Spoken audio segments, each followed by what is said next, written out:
How long did you have your restaurant? Maybe 5 years. A lot of fun, wasn't it? Yeah. Oh, yeah. You didn't get gray-headed at all, which was fine. Oh, no. There's this hair dye involved. No, it's not. It's perfect. It's natural.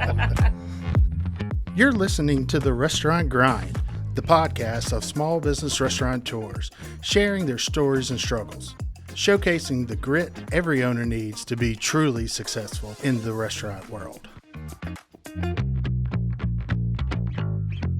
I'm JD, your host with The Restaurant Grind. I have Matt Patrick here, my co-host, and we are speaking with Sally Fienup, the executive director with the Memphis Restaurant Association. The MRA has been around Memphis since the 40s, 1947, I believe. And we're going to learn a little bit about Sally's restaurant grind story. So I took this role. I joined the Memphis Restaurant Association in 2017. And a restaurateur who my husband and I had been in business with previously and who was currently serving on the board and who is also a personal friend reached out to me and told me that the position was open and he thought that I would be a good fit for it. So I interviewed with So you're mad at him. I go back and forth. That's right. Some days. Some days I'm grateful and sometimes I'm mad at him. Best thing ever.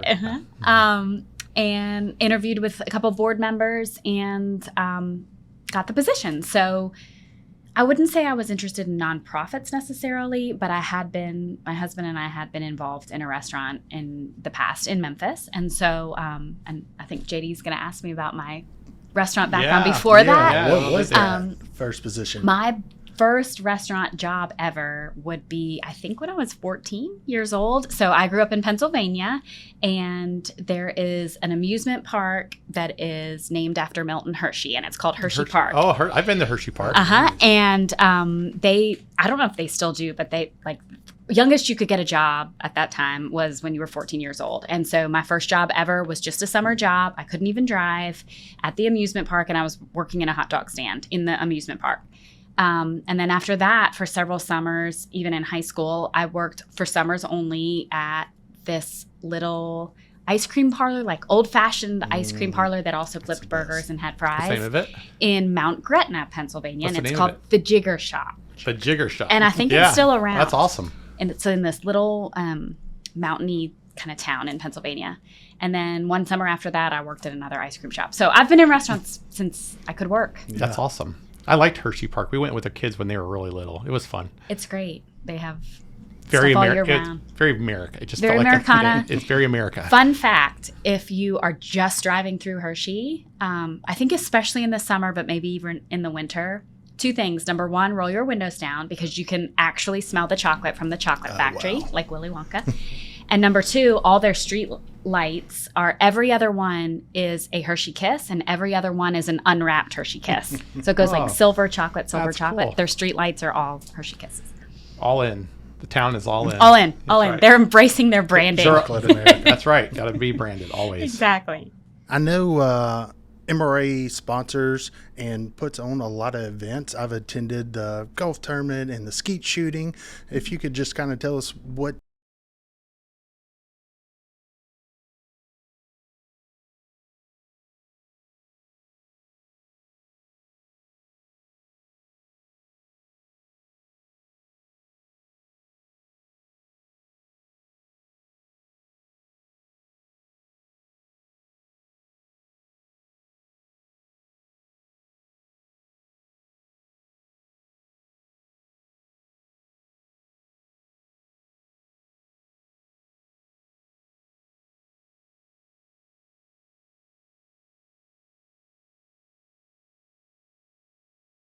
It's more of a tasting food festival format.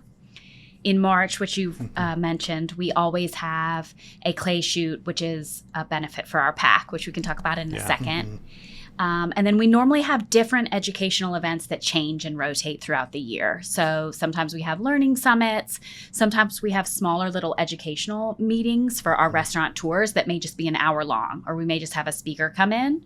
We've recently embraced some more virtual and live online educational events so people can either consume those live or even on recordings afterwards.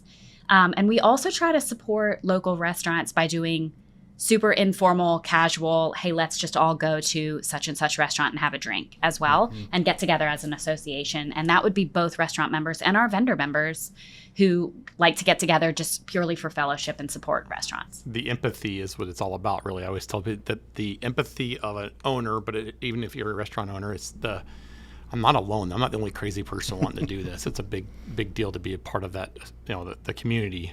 And what you may find too, dealing with accounting clients and payroll people, is that there are actually a lot of people who move into a vendor or associate career that had past restaurant experience. Like you just asked me, hey, what's your restaurant background? I would say more than 50% of the people that we talk to in cleaning industries and food supply industries and liquor industries can say, oh, well, I used to work at XYZ restaurant in Memphis, or and not just like me where, I worked there when I was 14, 15, 16, but some people really worked in restaurants for 10, 15 years. And then they pivot their career a little bit, just like you, JD, and they still want to work peripherally in the restaurant industry, but they just are supporting it from a vendor aspect. I agree with that 1,000%. We talk about that a lot in trying to hire accountants. We want accountants that have had, service-based experience working in a restaurant or working in a small business. It's such a great experience for anybody as they're learning. I waited tables and bartended all the way through college. I'd say we probably have half of our people here have done that at some point. It's the empathy. You have to know that this is a 24/7 thing you're now a part of, and so I want them to understand. But also it's dealing with the customer that's right in front of your face and who's not upset because you didn't do something right, but it wasn't you, it was somebody else, and dealing with all those wonderful things. It's a wonderful experience for anybody who has never done it. You should, tip your servers. Tip your servers. We'll be right back. This episode is sponsored by the Memphis Restaurant Association, the Mid-South's key advocate for restaurant owners, managers, and employees alike, promoting the best dining experiences Memphis has to offer. Business owners, do you have a clear picture of where all your money is? Are your taxes getting taken care of on time? Clarity and consistency are key when it comes to getting the most out of your books. With detailed monthly financials and ongoing advisory services, Patrick Accounting is here to help you make more money and keep more of it. Learn more at patrickaccounting.com. I know we mentioned the MRA PAC helping with local needs, so could you dive into that a little bit? Sure. So the Memphis Restaurant Association, you guys will appreciate this from an accounting perspective, but the Memphis Restaurant Association is its own entity. And then we have our own PAC, Political Action Committee, that has its own bank account. We file our own tax reports and everything with the government. But most of our board members are very involved in that Political Action Committee. And I tell everybody it's bipartisan and nonpartisan in that we support candidates with the PAC money and our PAC dollars who support small business, restaurants, tourism in both Memphis and Tennessee in general, and just business interests in general. And so those tend to straddle both sides of the aisle, especially locally. We found that city council, judge, mayoral candidates, when they're supporting restaurants or small business, it's very non-political. And so, like I said, it spans both sides of the aisle. We all like barbecue. Everybody in Memphis should, no matter your political party. That's right. It's not red or blue. That's right. So that's what our PAC gets involved in. Local issues, and also we support Tennessee organizations that work on a state level as well for issues that directly affect not just restaurants, but small businesses. I mean, it was super impactful the last couple of years, obviously, even going on COVID, from the standpoint of helping them, encourage their representatives to make sure they're protecting the restaurant's interest with regards to government funding, all the standards with regards to letting, restaurants kind of pivot and allow some flexibility with how they're going to serve their customers during a difficult time, helping with ERC, making sure that the politicians were committed to helping the restaurants survive during that time. Are there any major issues you guys are still kind of working on with the PAC right now that the restaurants are really wanting the legislation to get behind? Sure. So one thing I'll back up real quick too, Matt, that I'll say is the last couple of years, not just during COVID, but everything that restaurants have been dealing with and small businesses have been dealing with labor issues and a shortage over the last couple of years, where the PAC sort of got their foot in the door in terms of talking to local city council people and state representatives.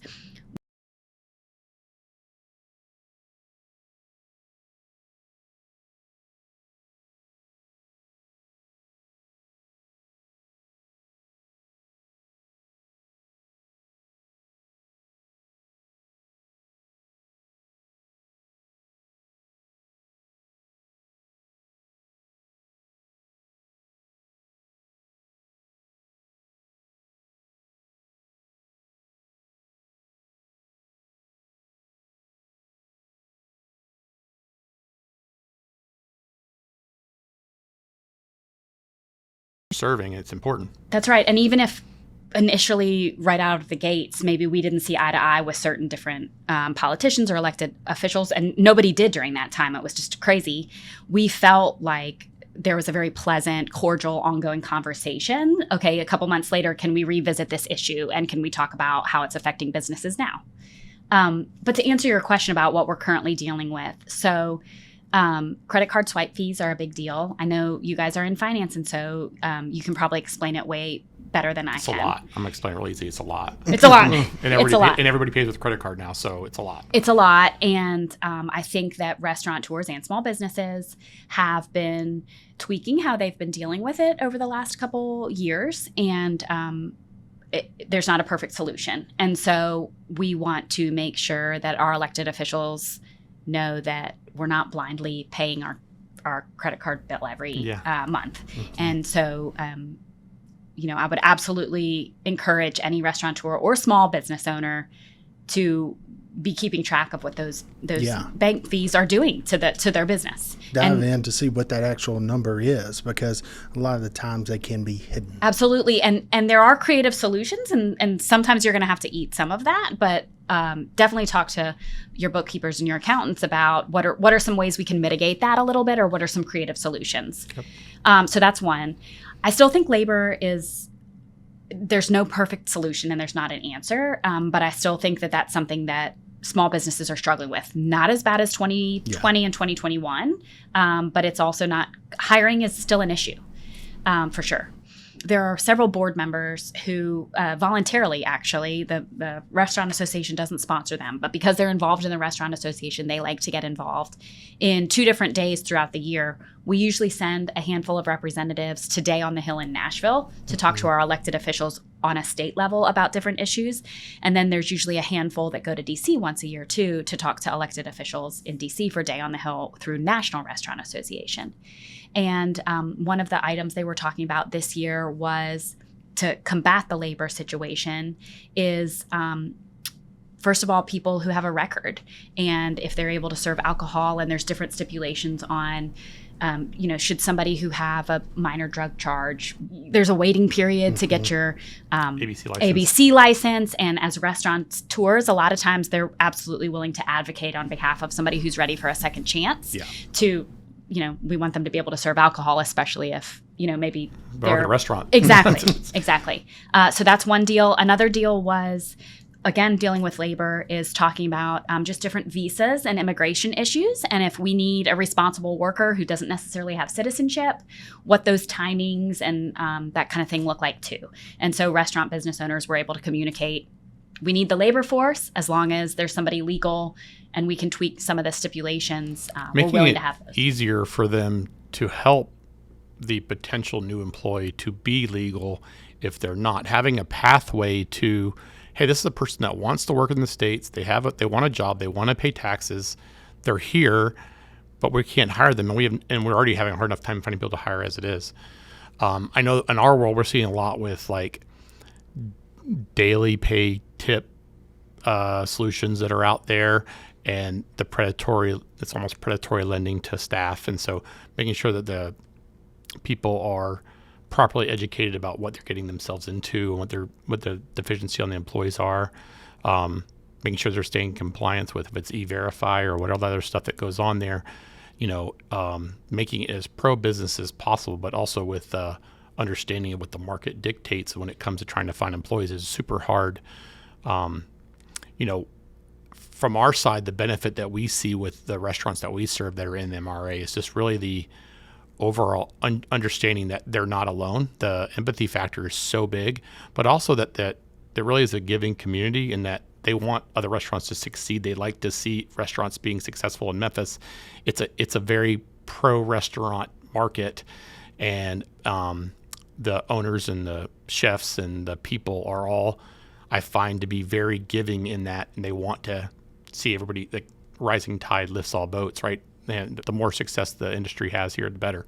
And so we highly encourage it with anybody that we are suddenly just getting in the restaurant business, or even if they're not normally in the Memphis, they hadn't been in the Memphis market, they're moving here. It's important for them to kind of get involved in understanding what that means in this market. It's big. That's absolutely been our experience with the Restaurant Association. There's and actually, believe it or not, with vendors as well too. Yeah. I tell people who get involved in the Restaurant Association, not just restaurants, although you hit on the restaurants, every restaurant wants other restaurants to succeed.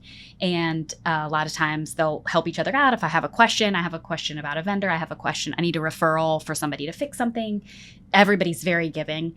But I tell people that actually about the vendors in our Restaurant Association as well, that we have in our board, at our fundraisers, friendly competitors in the industry sitting next to each other at an event and sharing a beer together, because we want for there to be enough restaurant business in Memphis for there to be plenty of business for everybody. Yep. And so that's even the case with vendors where they'll serve on a committee together at the Restaurant Association, and they're both in the same industry. Honestly, that's how we really have gotten even more actively involved in MRA, is really through the efforts of really forming a group of vendors that meets regularly and talks about the restaurant.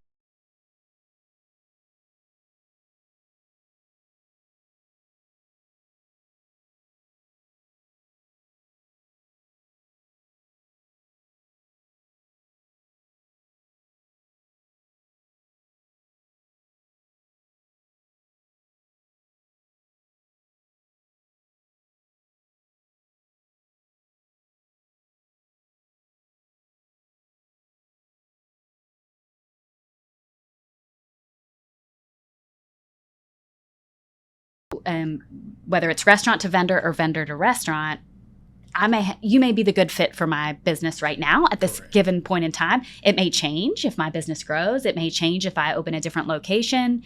I may come back to a certain vendor who is a better fit at this point in time, or has a product or a service that I need. And friendly support is a perfect it's been descriptor. Great. And we highly value the other members that are vendors in the association. It's been huge for us, and also it helps us understand, we had many times in the past when we'd be one of 4 MRA people out to walk in the door, back meetings with a new restaurant that's opening up, going, This is a great network for them. It becomes a turnkey solution sometimes for the restaurant owners. They're trying to figure out, okay, I need a POS person and a credit card person, and I need a vendor for my dishwasher, and I also need payroll. I got to start paying people sometimes, so I need to get payroll figured out. It's nice to be able to have a connection to find a lot of those resources that a restaurant needs. So it really is. And one example too is, let's just say so-and-so was a GM at a certain restaurant, and they were ready to go out on their own and start a restaurant. They may have had a really good relationship with a vendor that used to call on them when they were a GM. And so let's say that's the first person they call when they're ready to open their own restaurant. Well, that's how that ball sort of starts rolling, right? Because I knew so-and-so. I knew Patrick Accounting because they worked with me when I was a GM at XYZ restaurant. I'm going to call them, but now I'm looking for, somebody to get a dishwasher from, somebody to sell me a POS system. Yeah. Well, Patrick Accounting may work with several people who sell POS systems, and they may be like, you know what? We think this is going to be the best fit for you at this time. Yep. We think this may be a good fit for you, down the road. Down the road, exactly. I love what you guys have done, the educational series. I think, a lot of our restaurant owners that we run into, some of them have never been in the industry before. Some of them are trying to improve. We want people to try to improve things. And so the never stop learning mentality, which is good. And a lot of the Restaurant Association members have that, with the idea, I want to keep making it better and better over time. And I think that's huge as part of that as you guys continue to do your educational events. Well, the other fact of the matter is, and you guys obviously know this because you pump out education all the time. And one of the things that unfortunately is true is that facts change all the time, and education code enforcement, health department rules, laws, and legislation change all the time. So just because you watched a YouTube on something a couple years ago or listened to a podcast on it a couple years ago, our liquor laws changed throughout COVID and then again this year. Yeah, unfortunately, you can't take margaritas out. No more to go. No more to go. I think that should be a permanent. We need to get the pack on that one. Man, we tried. To go margaritas is a cool thing. We tried. It was great. So yeah, that's what we're here for, is updates. I mean, because you can educate yourself once, but if you don't update yourself for a couple years, everything's different. I think immediately about technology. I mean, all the technology that's, got rolled out during COVID, but even continuing to roll out with regards to integrations with their systems and getting, better information. It's ever changing. Okay. So it's important for them to have a place to go and know where they can find the resources they need. What is one of your most proud things that you've done being at the Memphis Restaurant Association? One of the things that I'm really proud of, and I hope we continue, we've always leaned into this, but this past year, I would even say this past 6 months is when we've super embraced our relationships with other nonprofit and organizations in Memphis who are doing really amazing things. So we always tried to promote associations and organizations that we thought made Memphis better and were really proud to have in Memphis. So for example, for a long time, we've supported zoo fundraisers, Dixon fundraisers, Botanic Garden fundraisers. We've always sort of wanted to promote church health and what they do for those who need healthcare. And recently, over the last 6 months, we've really done some interviews and recorded some things about some other organizations that may be smaller, maybe lesser known, maybe are just getting off the ground, that restaurants should be proud are in Memphis. And some of them may have seen sort of like, what does the Restaurant Association have to do with job training in jails? Like, what do those have to do with each other? Well, they do, because it affects us. Shortage. It affects the job shortage. It affects who's eating in restaurants. That's just one example of. And then I remember the Giving Kitchen at one of the seminars or events that y'all had promoting them. Absolutely. They are specifically a nonprofit who gives back to restaurant workers who are going through a hardship. And one of the things Memphis Restaurant Association will never claim is that we can solve all your problems as a restaurateur. But one of the things we do want and are proud of is that you should be able to come to us if you have a question about where should I go for that resource. And so we want to continue to be the connector. And most recently, we've just been really proud to connect with some of those organizations that are really affecting standard of living for people in Memphis. Yeah, that's great. Well, again, thank you for sharing your time with us, Sally, and we really have appreciated learning the story and the partnership that we have with the Memphis Restaurant Association. We hope you enjoyed this episode of the Restaurant Grind. If you did, please hit that subscribe button and leave us a rating on your podcast player. Doing so helps our stories inspire more people in their restaurant grind journeys. We'll see you next week.